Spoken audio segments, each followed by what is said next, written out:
இது விசேஷ சக்தியுடைய மாய வஸ்திரம். இது அந்த நாகராணியை கண்டுபிடிக்கிறதுக்காக நான் உருவாக்குன யுத்த தந்திரம்.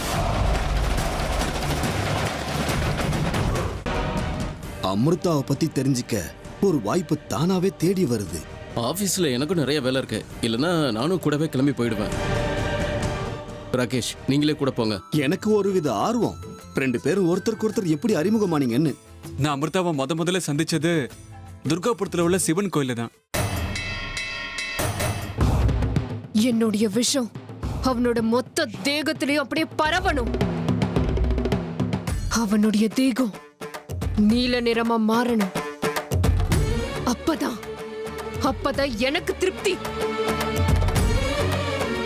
அப்புறம் உன் ஆளை பத்தி இன்னும் சொல்லுப்பா. ஏன் எப்பவும் மௌனமாவே இருக்காங்க? அதான் நீங்க சொல்லிட்டீங்கல்ல. நீங்க சொன்ன மாதிரி தான், அவங்க பேசுறது குறைவு, ஆனா அவங்க பேச்சுல ஆழம் அதிகம். இருந்தாலும் உண்மையை சொல்லணும்னா அவங்க நடவடிக்கை விசித்திரமா இருக்கு. ஒவ்வொருத்தரும் ஒவ்வொரு மாதிரி இருப்பாங்க, ஆனா யாழோட ஸ்டைலே வேற. நீங்க சொன்ன மாதிரி கொஞ்சம் விசித்திரம் தான். இல்ல விசித்திரன்னு சொல்றதை விட அதிசய மனைவின்னு சொல்லலாம். அது எப்படி? நான் என் மனைவிய என்னன்னு கூப்பிடுவேன்னு உங்களுக்கு தெரியாதுல்ல? ஒரு நிமிஷம் இருங்க. ஏங்க மிஸ் மாயம்மா, ஐ லவ் யூங்க.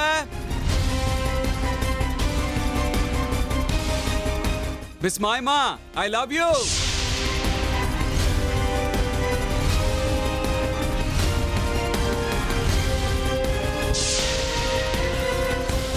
பாத்தீங்களா, நான் உங்களுக்கு ஆசையா வச்ச பேரு மிஸ் மாயம்மா. மாயம்மாவா? விசித்திரமா இருக்குல்ல? ஆனா அவங்க அப்படிதான். இப்ப இங்க இருப்பாங்க, ஆனா கொஞ்ச நேரத்துல இங்க இருக்க மாட்டாங்க. எங்க போனாங்கன்னு நான் ஊரு மொத்தமா தேடிக்கிட்டே இருப்பேன், ஆனா திடீர்னு தரிசனம் கொடுப்பாங்க.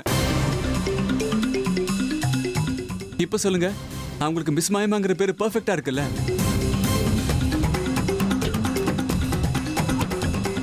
இவன் சொல்றத கேட்கும்போது இவதான் நாகராணிங்கிற சந்தேகம் அதிகமாகுதே.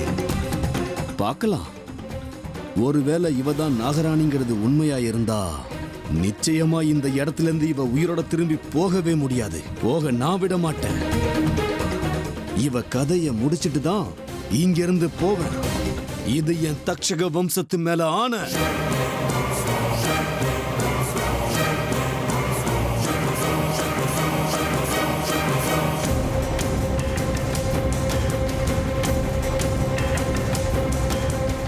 அது வந்து கிஷோர், என்னோட அழகான மனைவியோட ஒரு போட்டோ எடுத்துக்கணும்னு எனக்கு ரொம்ப ஆசையா இருக்கு. ஒரு போட்டோ எடுக்கிறீங்களா? கண்டிப்பா.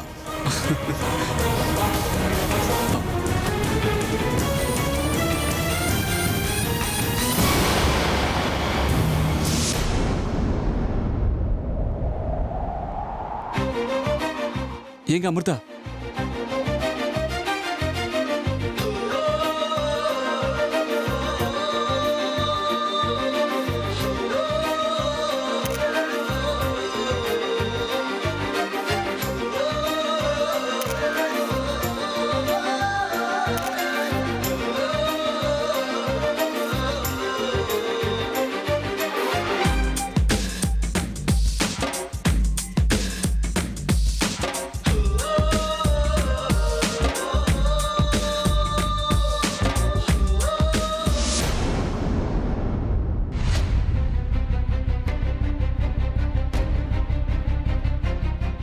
விஷ்ணுவும் ருத்ராவும் எங்க போனாங்க?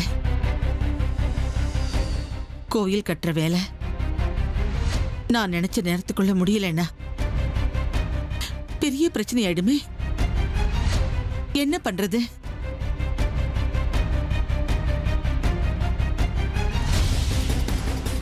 ருத்ரா, இவ்வளவு நேரம் எங்க போயிருந்த? கொஞ்சம் வேலை, அதனால வெளியில போயிருந்தேன். அம்மா, நீங்க இவ்வளவு டென்ஷனா இருக்கீங்க? ருத்ரா, கோவில் வேலை எவ்வளவு தூரம் வந்திருக்குப்பா? சிவலிங்கம் ரெடி ஆயிடுச்சா? எனக்கு என்னமோ மனசுக்குள்ள ரொம்ப பயமா இருக்குப்பா. அம்மா, எதுக்கு தேவையில்லாம பயப்படுறீங்க? சிவலிங்கத்தோட வேலை ஆல்மோஸ்ட் முடிஞ்சு போயிடுச்சு. உங்களுக்கு கவலையே வேண்டாம். எது எப்படியோ நமக்கு குறிச்சு கொடுத்த நேரத்துக்குள்ள சிவலிங்கம் தயாரா இருக்கணும், அவ்வளவுதான். அது இருக்கட்டும் ருத்ரா, சிவலிங்கத்தை ரொம்ப பவித்திரமான இடத்துல வச்சுதான் செய்யணும்னு என் அத்தை சொல்லுவாங்க. இப்ப அதை செஞ்சுக்கிட்டு இருக்கிறது எந்த இடத்துலன்னு உனக்கு தெரியுமாப்பா? அம்மா அது எந்த இடம்னு அம்மா கிட்ட எப்படி சொல்றது? சிவலிங்கத்தை எங்க தயார் பண்றாங்கன்னு கேட்டேன். வந்து தக்ஷக வனத்துலம்மா.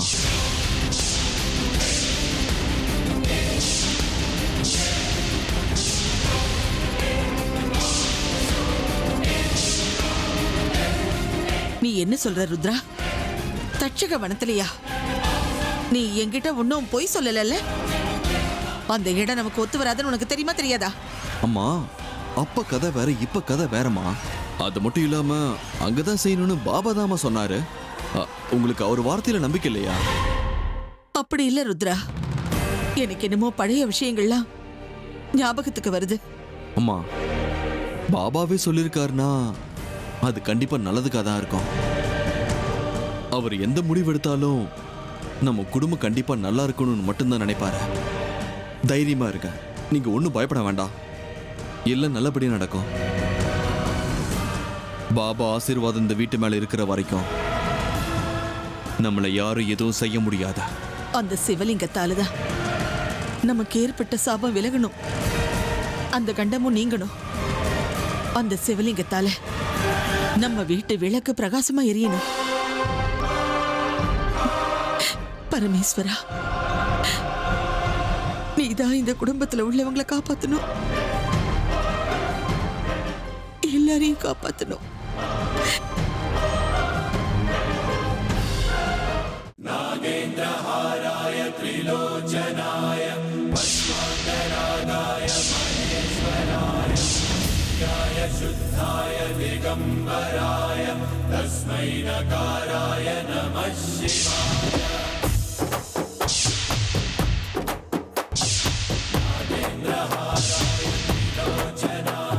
சிவலிங்கம், தச்சகவனத்து சிவலிங்கம். இந்த சிவலிங்கம் சக்தி ஸ்வரூபம்.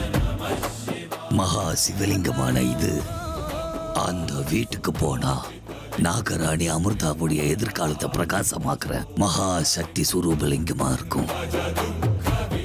ஓம் நம சிவாய. அமிர்தா அர்ஜுனுடைய வாழ்க்கையில ஒரு முக்கிய திருப்புமுனை ஏற்பட போகுது.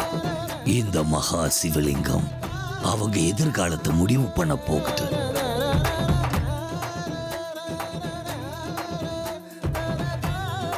மொத்தத்துல நாகராணி துஷ்டர்களுடைய கொடூர பார்வையிலிருந்து தப்பிச்சு வெளியே வரக்கூடிய அறிகுறி தெரியுது. அமிர்தா, ஆனா உனக்கு மட்டும் நாகமணி விஷயத்துல வெற்றி கிடைக்கும், கூடவே ஒரு ஏமாற்றவும் காத்திருக்கு மகளே.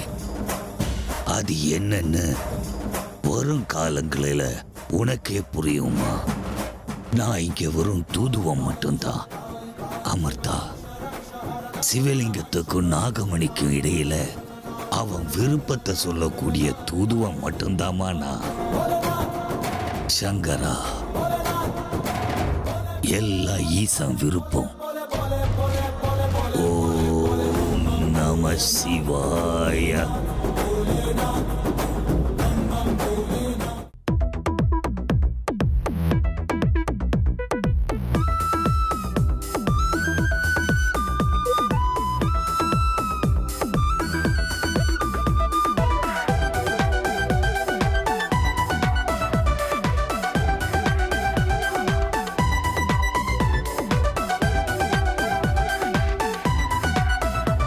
ஏங்க அமிர்தா, போட்டோவிலாவது கொஞ்சம் சிரிச்சிருக்க கூடாதா? ஏதோ இஞ்சி தின்னு குரங்க மாதிரி உம்முன்னு இருக்கீங்க. என் மூஞ்சே அப்படிதான். சாரி கோவப்படுத்திட்டேனா? ஆக்சுவலி சில பேர் சிரிச்சா சுத்தமா நல்லா இருக்காது. நீங்களும் அப்படிதான். சில முகத்துக்கு கோவம் தான் சூட் ஆகும், உங்க முகத்துக்கும் கோவம் தான் சூட் ஆகும். ஓகேவா? ஹாப்பியா?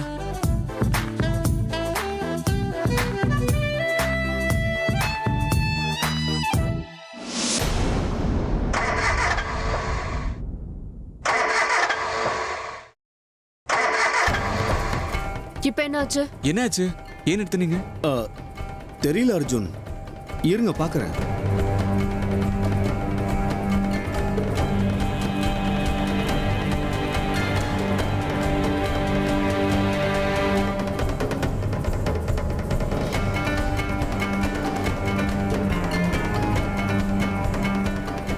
அர்ஜுன், ரேடியேட்டர்ல தண்ணி இல்ல, காலி ஆயிடுச்சு.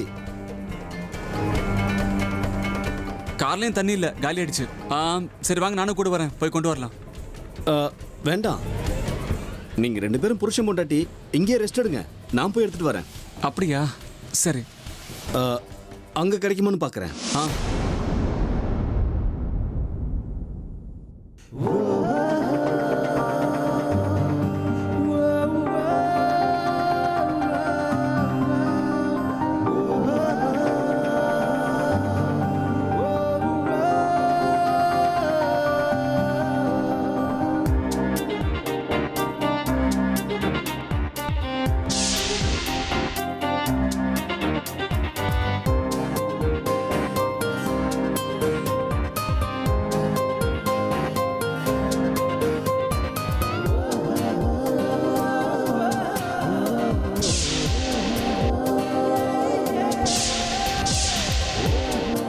அமிர்தா, தள்ளி போங்க, எனக்கு இதெல்லாம் பிடிக்காது.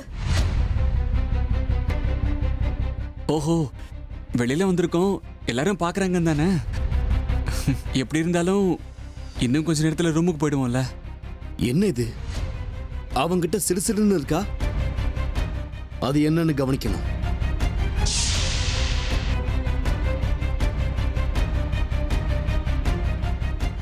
இத பாருங்க அமிர்தா, அது அர்ஜுன். ஓ சாரி அர்ஜுன், 2 பேரும் ஏதோ பேசிக்கிட்டு இருக்கீங்க போல இருக்கே. நான் டிஸ்டர்ப் பண்ணிட்டேனா? இல்ல, நீங்க வந்தது நல்லதா போச்சு.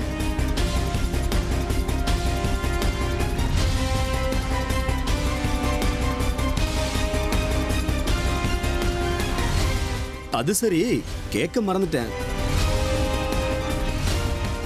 அமிர்தாவுக்கு எந்த ஊரு?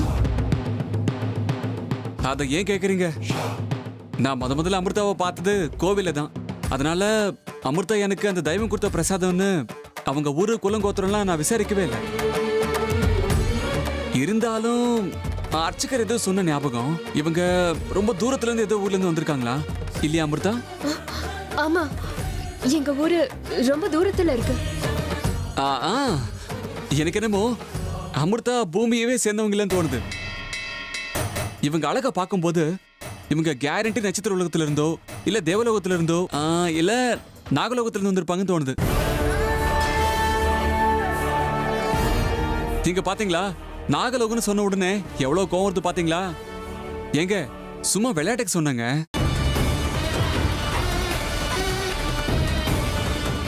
அர்ஜுன் சொன்னது உண்மையா கூட இருக்கலாம். எனக்கு என்னமோ இவ நடவடிக்கையை பார்க்கும்போது இவ தான் நாகராணியா இருக்குமோன்னு எனக்கு தோணிக்கிட்டே இருக்கு. இன்னும் கொஞ்ச நேரம் இவ கூட தானே நான் இருக்க போறேன், அதுக்குள்ள உண்மையை கண்டுபிடிச்சிடுறேன். ஒருவேளை இவ தான் நாகராணிங்கிறது உண்மையா இருந்தா சாகரத்துக்கு தயாராயிரு அமிர்தா, நீ தப்பிக்க வழியே கிடையாது. சரி கிளம்பலாம். அமிர்தா வாங்க போலாம்.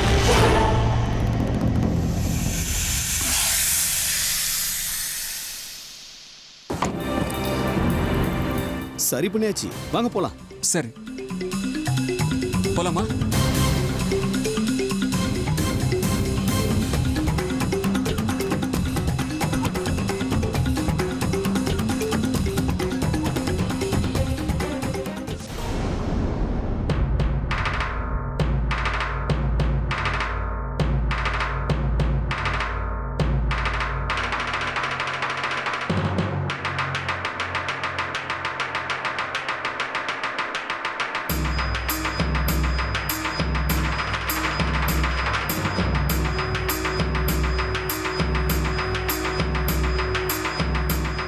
என்னுடைய வாழ்க்கை லட்சியமான அந்த நாகமணி இங்க தான் இருக்கு, இந்த வீட்டில் தான் இருக்கு. விஷ்ணு, நீ சாதாரண ஆள் இல்ல விஷ்ணு. ஆனா யார் கண்ணிலையும் படாம அந்த நாகமணிய இதே வீட்டில் ஏதோ ஒரு இடத்துல வச்சிருக்க இல்ல. சபாஷ் சபாஷ். வேற இடத்துல இடத்துல வச்சா சந்தேகம் வரும்னு உன் வீட்லயே அதை ரொம்ப பாதுகாப்பா வச்சிருக்கியா? இத்தனை நாளா அந்த நாகமணியை நீ பத்திரப்படுத்தி வச்சிருக்கல, உன்னையும் உன் புத்திசாலித்தனத்தையும் பாராட்டுற.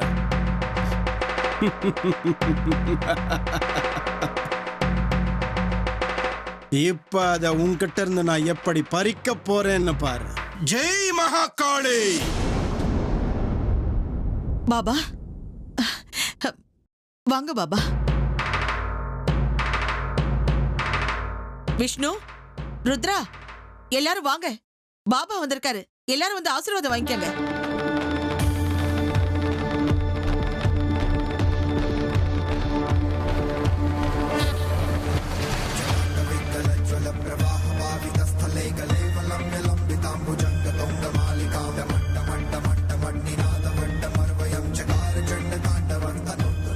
அம்மா, கோவில் விஷயம் எவ்வளவு தூரத்துக்கு வந்திருக்குன்னு விசாரிச்சுட்டு போலான்னு வந்தேன். தாமதிக்க கூடாதுமா.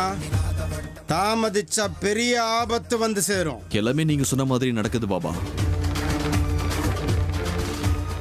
சிவலிங்கத்து வேலை கிட்டத்தட்ட முடிஞ்சு போயிடுச்சு. நான் சொன்னதெல்லாம் ஞாபகம் இருக்குல்ல? எந்த குறையும் இல்லாம அது நல்லபடியா நடந்தேறணும். இல்லனா பூஜையிலையும் பிரதிஷ்டை பண்ணும் போதும் பிரச்சனை வந்து சேரும். சரிங்க பாபா, எந்த தடங்களும் வராம நாங்க பாத்துக்கிறோம். பாபா, ஈஸ்வரன் தான் எங்க குலதெய்வம். வர சிவராத்திரி அன்னைக்கு ஒரு விசேஷ பூஜை பண்ணலாமான்னு யோசிச்சிட்டு இருக்கேன். இந்த வீட்ல இருக்கிற தோஷம் நிவர்த்தியான அதுவே எனக்கு போதும். இது விஷயமா பேசுறதுக்கு நானே ருத்ராவை உங்ககிட்ட அனுப்பலான்னு நினைச்சுக்கிட்டு இருந்தேன். பக்தர்களோட மனசு நல்லா புரியும் அம்மா. நான் கூட அந்த விஷயத்தை பத்தி பேசிட்டு போலான்னு தான் இங்க வந்தேன். அம்மா, இந்த வருஷம் உங்க வீட்டுக்கு புதுசா மருமக வந்திருக்கா. அதே மாதிரி இந்த வருஷத்துல வர சிவராத்திரி ரொம்ப விசேஷமானதும் கூட. சிவராத்திரி ஆரம்பிக்கிறதுக்கு ஒரு வாரம் முன்னாடியே உங்க வீட்டுல பூஜையை ஆரம்பிச்சாகணும். அப்புறம் சிவராத்திரி முடிஞ்சதுக்கு அப்புறம் உங்க வீட்டுல சிவனுக்கு நிரந்தரமா ஆராதனையும் நடைபெற்றாகணும். அப்படி நீங்க தினந்தோறும் ஆராதனை பண்ணும்போது சிவலிங்கத்தையும் பிரதிஷ்டை பண்ணிடணும். இதுல எந்த மாற்றமும் ஏற்படக்கூடாது. சரிங்க பாபா, நீங்க சொல்ற மாதிரியே செய்யறோம். எல்லா ஏற்பாடுகளையும் நாங்க செஞ்சிடறோம். மொத்தத்துல சரியான நேரத்துல பிரதிஷ்டை செஞ்சிடணும். அப்படி பண்ணாதான் இந்த குடும்பம் நல்லா இருக்கும். ஆமா அத்தை, நீங்க எதை பத்தியும் கவலைப்படாதீங்க. நானும் ஹேமா அக்காவும் சித்ரா அமிர்தாவும் பூஜை ஏற்பாடுகள் எல்லாம் ஒத்துமையா பண்ணிடுறோம். ஆமாம் பாட்டி, பூஜைக்கு என்னெல்லாம் வேணுமோ அதை வாங்கிட்டு வர வேண்டிய பொறுப்பு எனக்கும் அர்ஜுனுக்கும். நீங்க எதை பத்தியும் கவலைப்படாதீங்க. கவலைப்படாதீங்கம்மா, எல்லாரும் சேர்ந்து சிவலிங்கத்தை பிரமாதமா பிரதிஷ்டை பண்ணிடலாம். நீங்க ஆசைப்பட்ட மாதிரியே சிவலிங்கத்தை பிரதிஷ்டை பண்ணுவோம். இன்னும் என்னமா வேணும்? உங்க பசங்க, உங்க பேர பசங்களோட ஆதரவு உங்களுக்கு இருக்கு. மொத்தத்துல பூஜையில எந்த குறையும் ஏற்படாம நீங்க பாத்துக்கணும். அவ்வளவுதான். அப்படியே நடக்கும். நன்றி பாபா. விஷ்ணு, ருத்ரா, வாங்க, நான் உங்ககிட்ட கொஞ்சம் பேசணும்.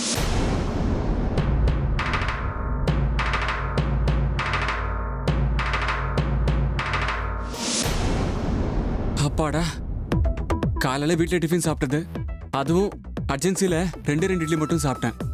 எனக்கு பசி உயிர் போகுது. எங்க அமிர்தா, சாப்பிட ஏதாவது ஆர்டர் பண்ணலாமா? என்ன சாப்பிடவா? என்னங்க இது, சாப்பிடுவான்னு இப்படி பயந்து போய் கேக்குறீங்க? எனக்கு ஒண்ணும் வேண்டாம், எனக்கு பசிக்கல. நீங்க மனுஷி தானா? காலையில ஏதோ ஒன்று சொல்லி டிஃபனை ஸ்கிப் பண்ணிட்டீங்க. இப்போ என்னடானா பசிக்கலன்னு சொல்றீங்க? இல்ல நீங்க அமுதம் ஏதாவது குடிச்சிட்டு வந்துட்டீங்களா என்ன? பசிக்கவே இல்லைன்னு சொல்றீங்க. நான் எப்பவுமே இப்படித்தான், கொஞ்சமா தான் சாப்பிடுவேன். சரி சரி, நீங்க சொல்லுங்க, உங்களுக்கு என்ன சொல்லட்டும்? எனக்கா? இல்ல இல்ல, வேண்டாம் வேண்டாம். நான் கொஞ்சம் டயட்ல இருக்கேன். சாப்பிடறதும் வேண்டாம். நீங்க 2 பேரும் சாப்பிட எதுவும் வேண்டாம்னு சொல்றீங்க. நான் தனியா உட்காந்து பக்காசுர மாதிரியா தின்ன முடியும்? வேண்டாம் விடுங்க, மொத்தமா சேர்த்து வச்சு ராத்திரி சாப்பிடுறேன். நல்ல வாய்ப்பு கிடைச்சிருக்கு. இவன் நாகராணியா இல்லையாங்கிறத தெரிஞ்சுக்கிறதுக்கு இந்த வாய்ப்பை நான் பயன்படுத்திக்கணும். நாகலோகத்துல உள்ளவங்களுக்கு துளசினா ஆகாது, அவங்களுக்கு துளசிங்கிறது விஷம். அர்ஜுன், ஒரு வேலை செய்யலாமா? சாப்பிட எதுவும் வேண்டாம். வெயிட்டர், இங்க வாப்பா. எஸ் சார், சாப்பிட என்ன வேணும்? அதெல்லாம் ஒண்ணு வேணாம், 3 துளசி டீ கொண்டு வா போதும்.